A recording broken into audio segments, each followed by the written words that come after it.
Assalamualaikum warahmatullahi wabarakatuh. Jadi di sini saya akan memenuhi syarat tugas UAS Fikih Ibadah dari Bapak Nurul Ihsanuddin LCMAG. Nah, di sini itu tugasnya yaitu membuat 5 pertanyaan, setelah itu dikasih jawabannya. Nah, baik, untuk pertanyaan yang pertama yaitu bagaimana hukum penggunaan toilet dengan air yang terbatas atau dalam kondisi perjalanan yang tidak memungkinkan untuk bersuci dengan air? Nah, jadi jawabannya itu seperti ini ya. Islam itu adalah agama yang penuh dengan kemudahan, terutama dalam situasi di mana seorang muslim mengalami kesulitan dalam konteks bersuci dengan air yang terbatas atau bahkan tidak tersedia sama sekali, seperti di perjalanan jauh, di pesawat, atau di daerah yang kesulitan air. Syariat memberikan solusi praktis yaitu dengan tayamum. Nah, tayamum itu merupakan cara bersuci pengganti wudhu atau mandi wajib dengan menggunakan debu atau tanah yang suci. Nah, dasar hukumnya itu terdapat dalam Al-Quran Surat An-Nisa ayat 43 yang artinya itu jika kamu sakit atau dalam perjalanan atau baru kembali dari tempat terbuang air atau telah menyentuh perempuan lalu kamu tidak mendapatkan air, maka bertayamumlah dengan debu yang baik. Nah, selain itu terdapat juga dalam hadis riwayat Bukhari Muslim dari sahabat Ammar bin Yasir yang menjelaskan praktik tayamum. Secara teknis, tayamum itu dilakukan dengan menepuk tanah atau debu suci satu kali, kemudian mengusapkannya ke seluruh wajah, lalu mengusap kedua tangan hingga siku. Tayamum ini berlaku baik untuk hadas kecil maupun besar, selama kondisi tidak memungkinkan penggunaan air atau justru membahayakan kesehatan jika menggunakan air. Nah, dengan demikian, Islam sangat mempertimbangkan keadaan umatnya. Dalam kondisi darurat atau keterbatasan, tayamum menjadi bentuk rahmat dari kemudahan dari Allah SWT, sehingga kita tidak perlu merasa terbebani. Seperti itu. Untuk pertanyaan kedua yaitu apakah hukum melaksanakan sholat berjamaah secara daring atau online dalam kondisi tertentu seperti pandemi atau keterbatasan fisik? Ini lebih kayak ke hukumnya seperti apa gitu. Jadi kalau menurut saya jawabannya seperti ini.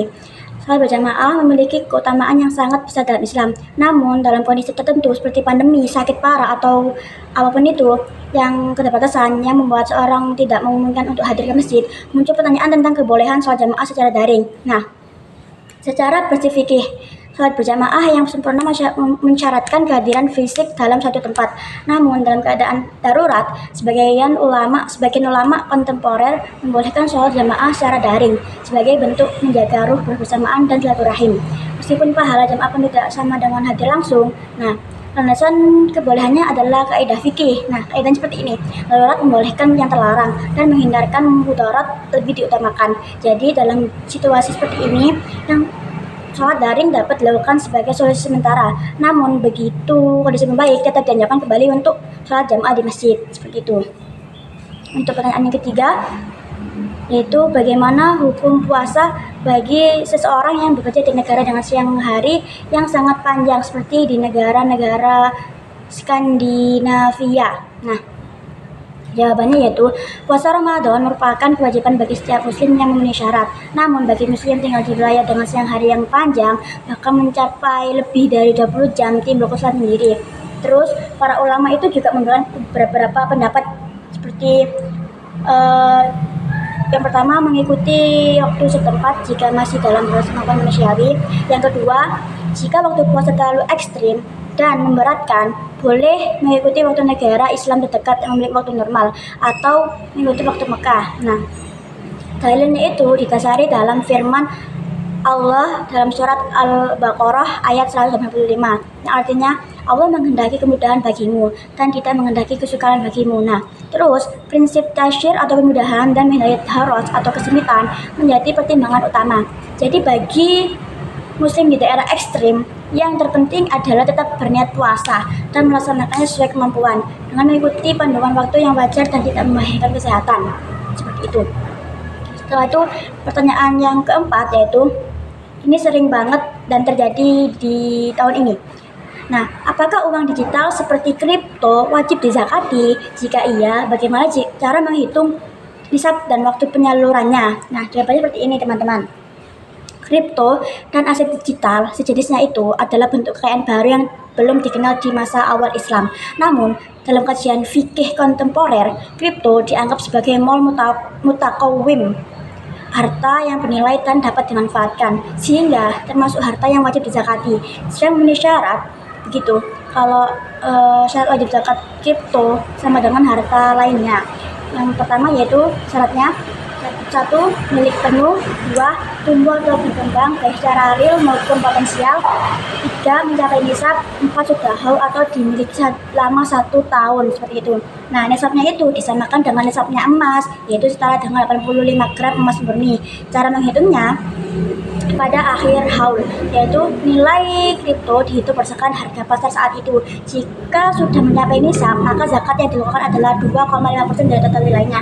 Nah, penyaluran zakat kripto sama seperti zakat lainnya diberikan kepada 8 golongan mustahik zakat sesuai surat At-Taubah ayat 60. Dengan demikian, kripto tidak lepas dari media sosial seorang muslim berupa zakat, seperti itu.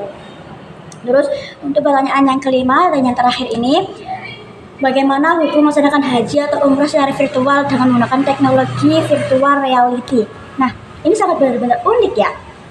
Jawabannya yaitu, haji dan umroh adalah ibadah yang memiliki rukun dan syarat tertentu yang harus dipenuhi secara fisik di tanah suci Mekah.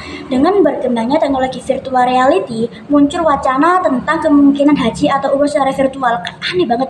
Terus, namun secara hukum fikih, haji dan umroh virtual itu tidak sah untuk mengadakan ibadah haji dan umroh yang sebenarnya.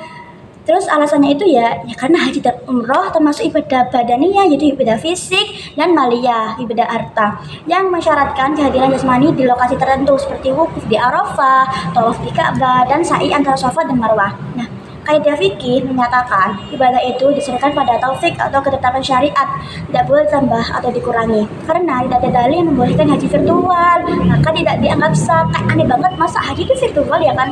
Nah, meski demikian guys, virtual reality bisa dimanfaatkan sebagai media edukasi saja, simulasi atau sarana pembelajaran bagi calon jamaah haji. Namun, fungsi tersebut tidak menggugurkan kewajiban haji bagi yang mampu secara fisik dan finansial. Dengan demikian, haji harus tetap dilaksanakan secara langsung di tanah suci. Sementara virtual reality hanya alat bantu, bukan pengganti, seperti itu. Nah, sekian 5 pertanyaan saya dan jawabannya. Kalau lebihnya saya mohon maaf. Wassalamualaikum warahmatullahi wabarakatuh.